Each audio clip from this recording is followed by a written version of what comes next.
All right, Shaggy. So we are 1 day removed from the Avalanche season coming to an end. Has it gotten any better in that 24 hours? We'll discuss that.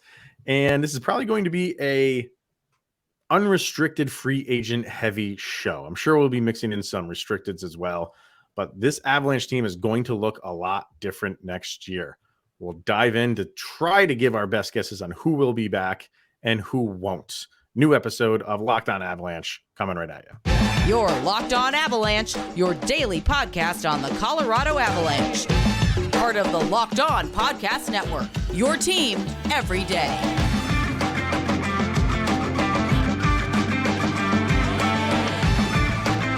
All right, everybody, welcome to the Locked On Avalanche podcast. We're part of the Locked On Podcast Network, your team every day. Thank you for making this your first listen of the day.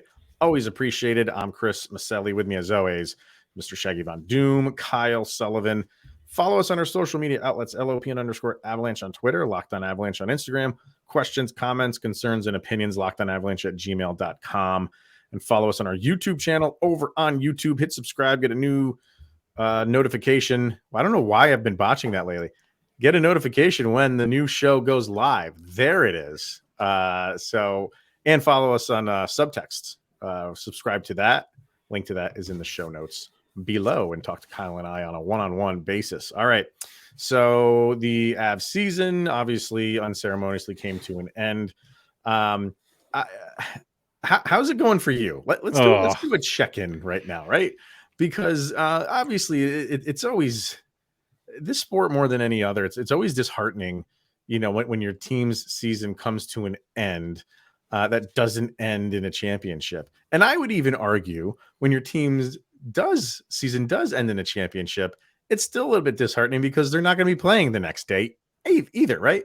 But obviously when you have that champion, you go into the offseason, you're very happy like we were last year. But how was it this offseason, or this final game for you compared to seasons past? Was it a little bit easier because you're only one season removed from that Stanley Cup win, or is it still just as hard? I'm accustomed to breakups, man. I know how it goes. I know how it feels.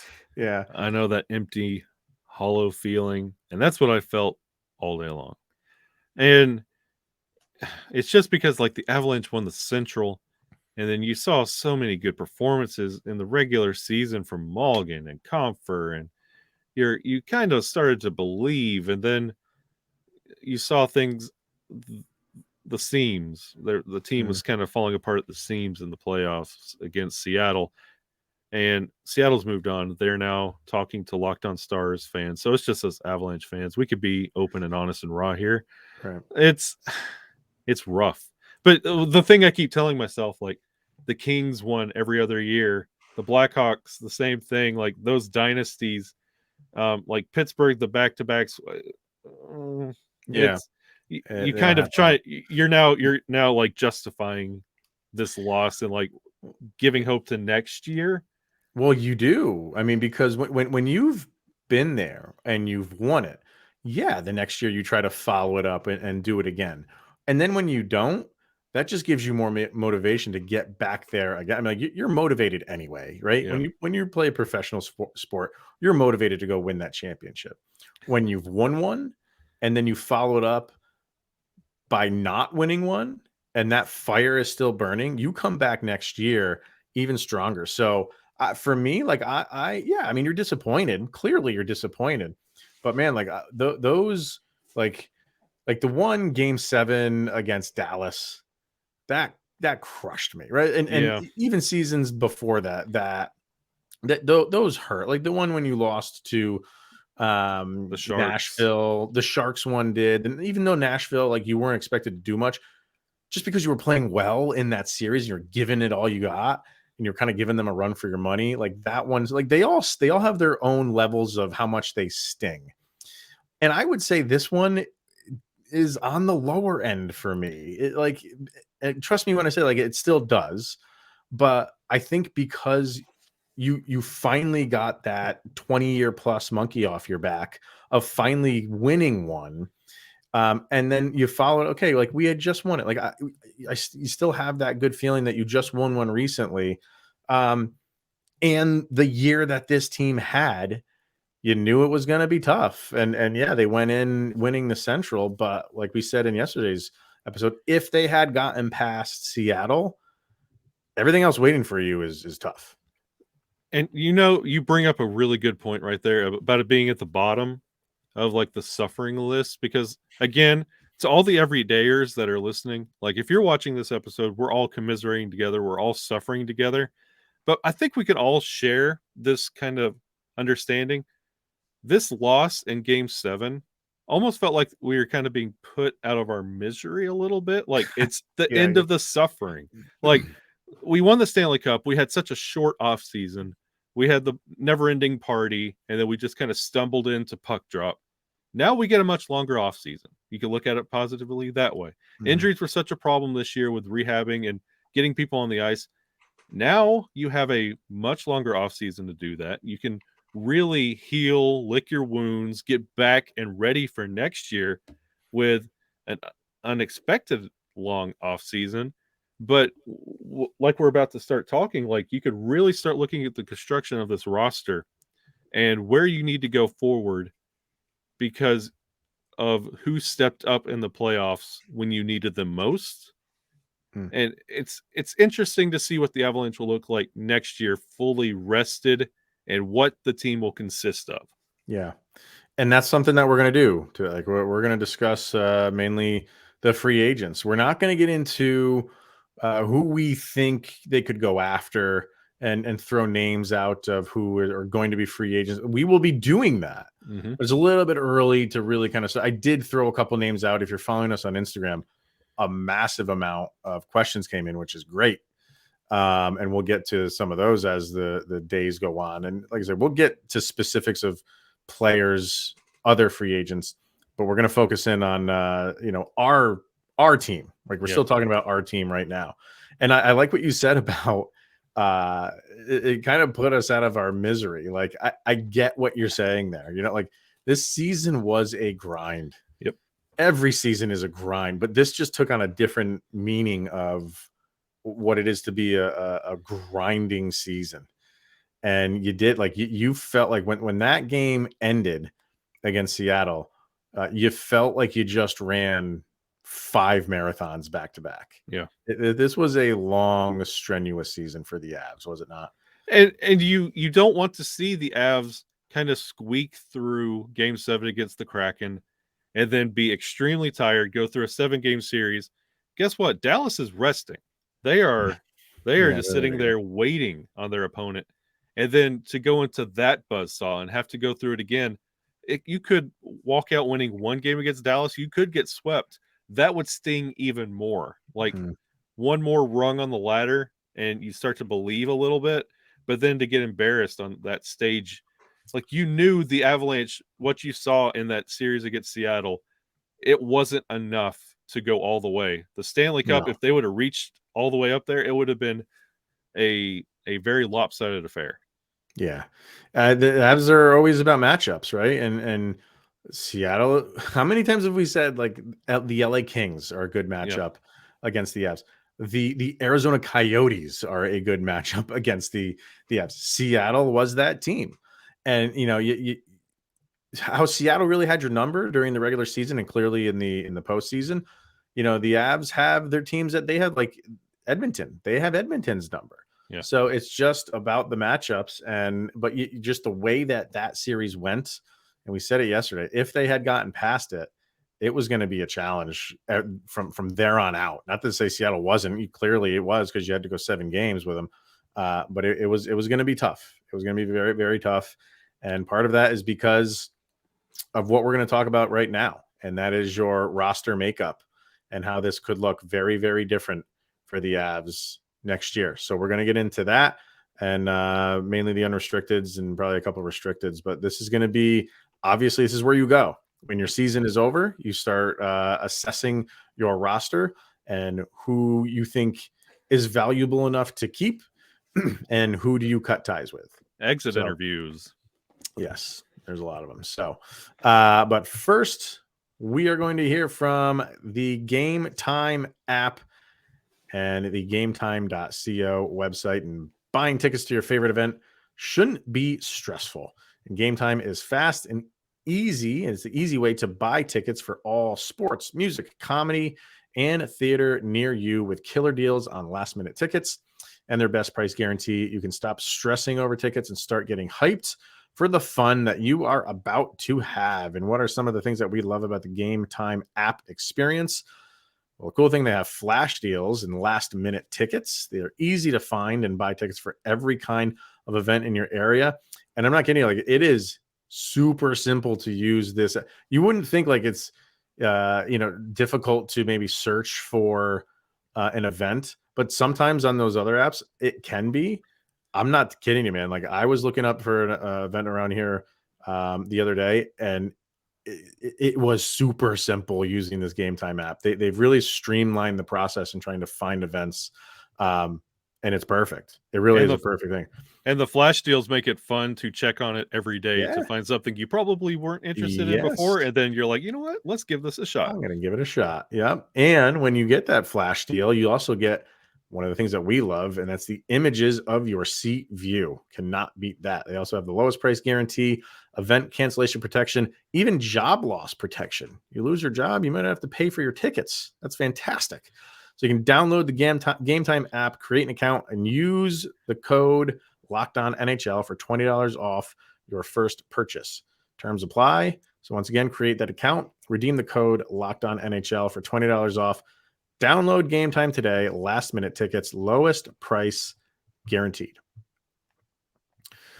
All right. I think if we're talking about Avalanche players kind of on the verge of maybe having played their last day in an Avalanche uniform, I think you kind of have to start with Erik Johnson. And there were a couple of reporters throwing it on Twitter the other day that he was the last one to take his uniform off. And sometimes that is very telling. Yeah. Sometimes if they know the writing is on the wall. Now that could mean a couple things. It could mean he realizes this is it for his career, or he realizes it could be it for him in an Avalanche uniform. But he did take that extra lap with the cup after we won it, and he was out there forever. Remember with the filming, after everybody was already filed out, EJ was taking extra laps, just skating around, soaking in that moment after we won the cup. And you had that feeling then, but now it has a different feeling with how the season ended. So yeah, well, the cup could have went either way. It could have been he's really soaking it in because he's done, or he's really soaking it in because he hasn't won it yet, and he's been in the league for this long, and he finally won it. You could understand either side of that. This is a little bit different. I think even Peter Boss said that, he had he was welling up a little bit. Again, that could be just because his season is over, or it could be something more for, like, there's a lot you can kind of try to dissect here. But the bottom line is his contract is over. Yeah. His $6 million is essentially going to Nathan MacKinnon. I guess it's two questions. Does he come back with the Avs? Yes or no? And if the answer to that is yes, I mean, I don't want to hold you to what you think the number is, but it's going to be insanely lower than $6 million per year. Okay. You're going to have to now. Last year, we like when it comes to Jack Johnson and other deals that came, like players coming back, you had this premise of, well, you helped us win the cup. That's not the story this year. And you're trying to build going forward. Does Erik Johnson bring anything to the table that you don't think you could go get cheaper, younger, more durable? And that's exactly right. Yeah. We're done with we're getting the band back together tour. It's over, and we are at home now because of that. Yes, that is 100% accurate. You went back and tried to, like you said, get the band back together because obviously it worked. And a lot of the times that doesn't work, because while the other teams in the league have gone out and gotten better, you've pretty much stayed the same. And usually that never works in your favor. Very, very infrequently does that work in your favor.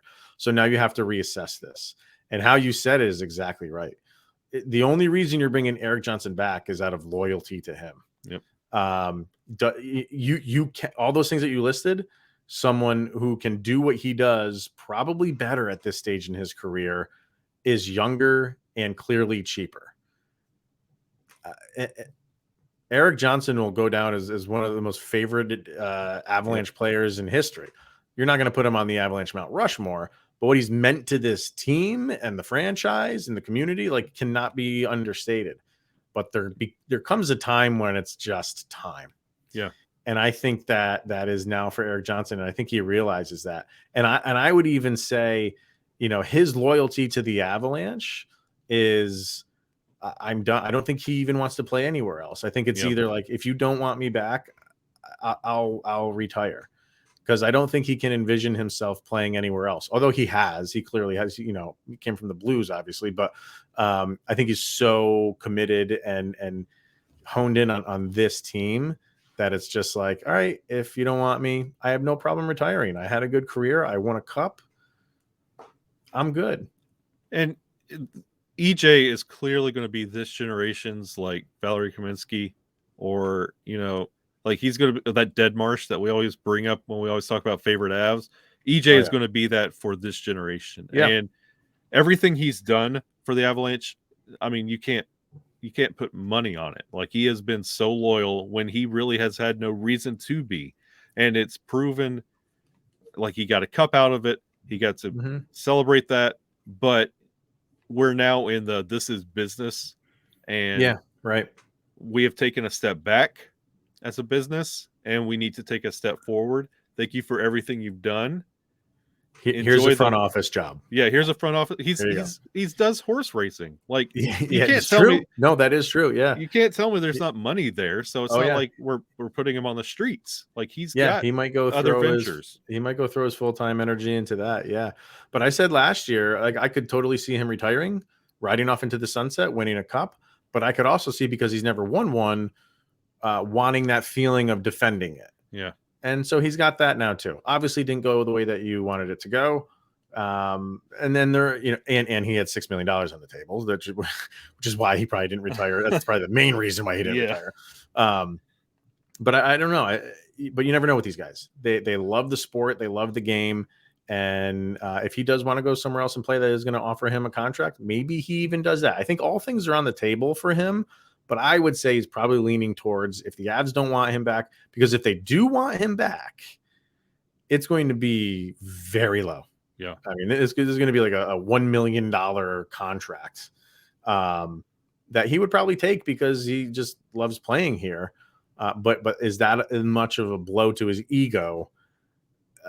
He's got to understand that's where it's going to go. Yeah. He's not going to get $3-4 million to play for anybody. And is that why you hang it up? We'll see. A couple, I shouldn't say a couple. There's a lot of unrestricted free agents. If you want to go to their cat friendly page, please do. And as soon as the season is over, they update it like immediately. There's a lot of red on there. The other big one, obviously, is JT Compher. Had a career year, which I always get a kick out of guys who have career years and their contract years. I get it. And then you always get that team that overpays for them based on that singular year. And has JT Compher priced himself out of Colorado? I don't know if his output in the playoffs helped jack up his price, which is $3.5 million, by the way. Yeah, and again, we'll address this in later episodes, probably like when the season's done and you get a good idea of what free agency looks like. But it's going to be a beefy free agency period, and on top of a very beefy draft, there will be moves being made. I think JT can stay. This is purely what the number is going to be. Yeah. If he is demanding a sizable increase, and by sizable, I say like $5 million. Enjoy Columbus. What's that? I said enjoy Columbus. Yeah, if he wants like $1.5 million raise, I don't see that happening. One, because I don't think that's his value, and two, the Avs kind of don't have that. Yeah. you have we should say the Avalanche should have about $13 million in cap space. And that could go up a little bit if the cap does increase. They're expecting it to increase by $1 million. You're going to have $13 to $14 million in cap space. 6 of that comes right off the top going to Nathan MacKinnon, right? So they're down to 7-ish in that area. So, and then if you go give 5 to JT Compher, now you're down to 2, and you have a ton of guys to sign. So what's going to have to happen is the Avs are going to have to get creative. Guys might get cut. Guys, I say cut, like not re-signed. Guys might get traded. And I think this is where, and I put this was an answer to one of the questions on Instagram. This might be where you lose Sam Girard and you trade him for a 2C, because 2C is a glaring need. The Avs tried it. They tried to go with, by committee, and it didn't really work. Yeah, JT Compher had a good season, but are you really throwing all your eggs in the JT Compher basket for, if you sign him for a 5 or 6 year deal, that he's going to be that consistent for the duration of that contract? I'm not going there yet. Nope. And they and if you look at the centers, that's their primary position, it's a little thin for unrestricted free agents. Yeah, it's a little thin.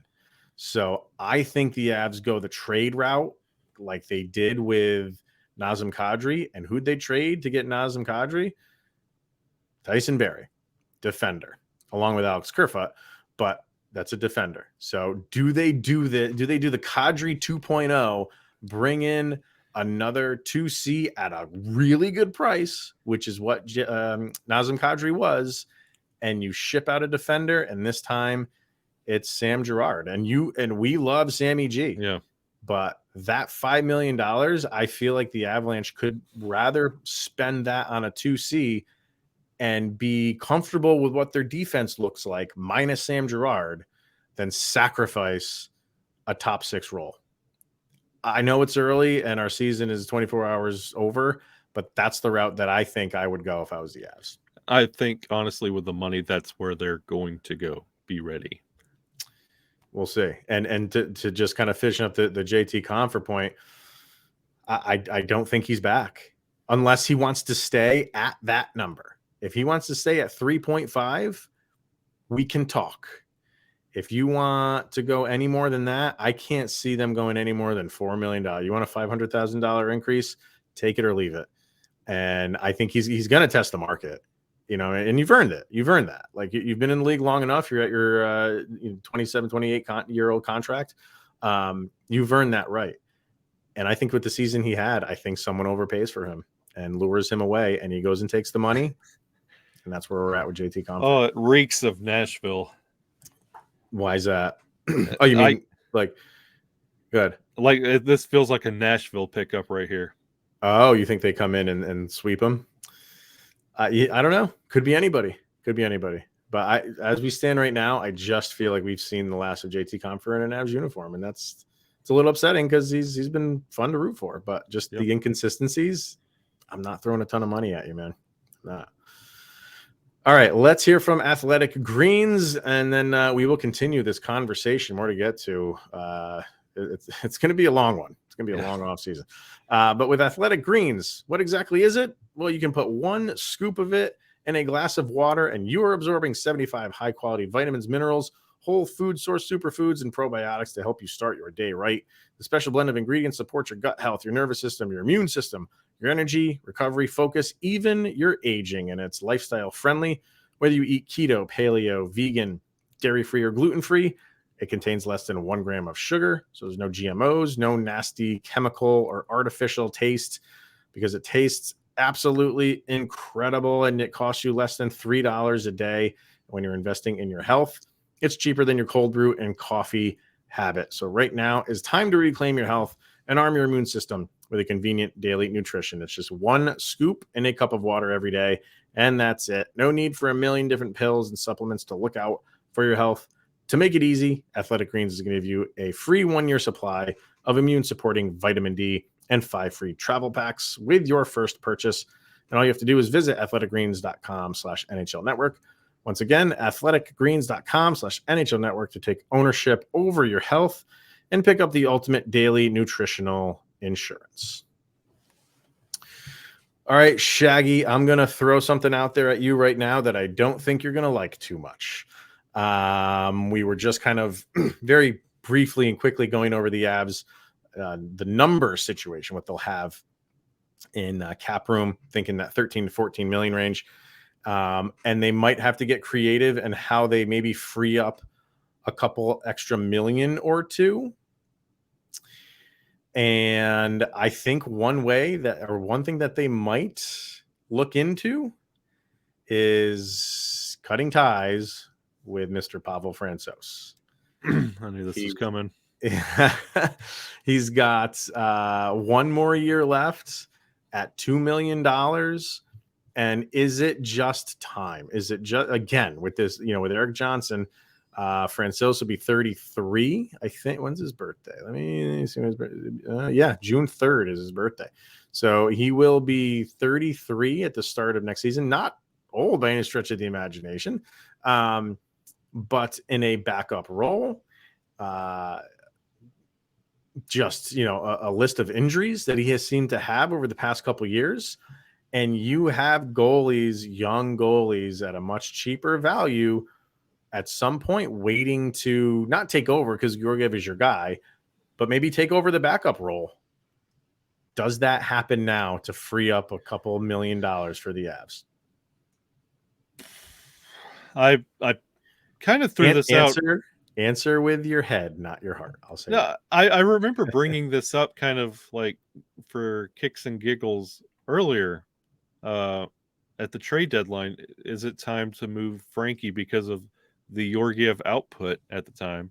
Mm-hmm. And I just kind of threw it out there just to kind of expand where we were thinking at the time. But now, even being the biggest Frankie guy on earth, it's time. I think so. It's time. I think it all makes sense. It all makes, like, if you're boiling this down again to this is a business. We all love Frankie, and we all love that you can rely on him just as much as you can rely on your number one guy if the number one guy can't go, or you're just spelling him, giving him a rest. And if he's gone, that goes away. You do lose that dynamic of him. Yeah, because what you have in Justus Annunen, like, you don't know. It's very the Wild West. You have no idea what he can. But I think the way that this is lining up for the Avalanche is at some point you got to bring him up, and I think it's now. It works twofold. You bring him up so he can take the next step, and if you trade Frankie somewhere, that frees up your $2 million, and maybe you get. All you're really going to get for him in return is draft capital, probably. Yeah. Which the Avalanche could use, because they have their first round pick this year, but then they don't pick until the 5th round. Yeah. So maybe you get a draft pick, maybe a 4th round draft pick or something like that for him. Get another prospect in the trade in the draft, and it sucks when you lose a guy like that, but it just all makes sense. It's honestly that time, and you want to bring up Justus. You want to see what he could do.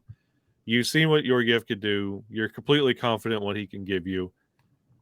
Frankie, every time you get confident, he's injured, and we can't keep hoping. So I think this is the time, and I hate it, but this is business. It is. It is, because let's see, Annunen is at $880,000. He is a restricted, but you're going to get him signed, and for not much more than that. Like it's kind of going to be a repeat contract. So you're saving $1 million plus, 1.2 million technically, which is a lot right now for the Avs when you're kind of money is going out and you haven't even signed. Where money's going, like obviously with Nathan McKinnon, and you're going to sign Bo Byram, who we will talk about tomorrow's episode. But the last guy I want to get to, and we still have more unrestricted. That's how many unrestricteds they have. We could probably fill up the rest of this week with unrestricteds. But the last one I want to get to for today's episode is Evan Rodriguez. And you brought him in for a 1-year deal. It was a nice, easy 1 year, $2 million contract, signed very late, which a little surprised me because he had a very good year beforehand. I thought he was going to be kind of off the board, but they got him in here for kind of one of those show me deals, and I feel that he had a fantastic season. I would try to bring him back. Yep. Again, if the numbers match up, but I would definitely try to bring him back. I would bring him back, and I would see if you could get that exact same deal. Like, let's do it again. Yeah, maybe even give him some term. He doesn't want to keep signing 1-year contracts. You know what I mean? And he did say he liked it here. His family liked it here. He loved the team. He loved the town. Like, he was saying all the right things that make you believe that he wants to stay. But now, the money has to line up. He's gonna probably make more than $2 million. I would think he might, if you can get him for Compher money, like the 3.5 range, I think you do that. I think, yeah. And if you're getting rid of Compher, letting him walk, I'm perfectly fine with letting him take that role. Yeah. And he might want even more than that. If I'm being honest, I just get the vibe that he feels like he has a lot of value to this team. I don't think the Avs really don't go crazy and overpaying for guys. They've shown that they don't do that, especially with their goalies. But with Evan Rodriguez, I'm not saying overpay for him, but I just kind of get the vibe that they really liked what he brought. And that's just having him for 1 year. And you keep him around, give him like a 3-year deal maybe, and he just gets more comfortable in the system with the team. I think he just increases his numbers every year he's with the team. So that's the one guy that I feel like they're going to try to bring back. Yeah, and I would love to see him back as a member of the team. He's been one of the shining stars when it comes to depth. He's been great. All right, so that'll wrap it up for today. We will definitely get to more of the unrestricteds, and I know people are wanting to hear what we feel on Alex Newhook and Bowen Byram in the restricted category. So we will talk about that. And if anything else breaks in Avalanche news, it might be slow for a few days, but that's what we're going to do. All right. He's Mr. Shaggy Von Doom, Kyle Sullivan. I am Chris Maselli. Thank you for tuning in and making this your first listen of the day.